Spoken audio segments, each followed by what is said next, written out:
ધરમપુરમાં મહારાષ્ટ્રીયન પરિવારોએ આનંદ સાથે ગુડી પાડવાના પર્વની ઉજવણી કરી।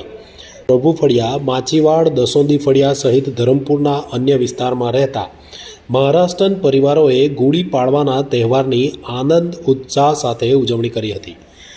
સવારે કોરી સાડી કે કોરા કપડાને લાકડી સાથે તાંબાના લોટાનો ભાગ ઉપરની બાજુ રાખી લીમડાના પાન, હરડા તેમજ હાર તોરા કર્યા બાદ ઘરની બહાર એક ખૂણામાં બાંધી બપોરના 12 વાગ્યાના સુમારે ગુડીને સન્માનભેર ઉતારી પૂજા અર્ચના કરી ગુડી સાથે નૈવેદ્ય ધરાવી ઉજવણી કરવામાં આવી હતી। જોકે મરાઠી પરિવારો આ દિવસે નવા વર્ષ તરીકે ઉજવણી કરતા હોય છે।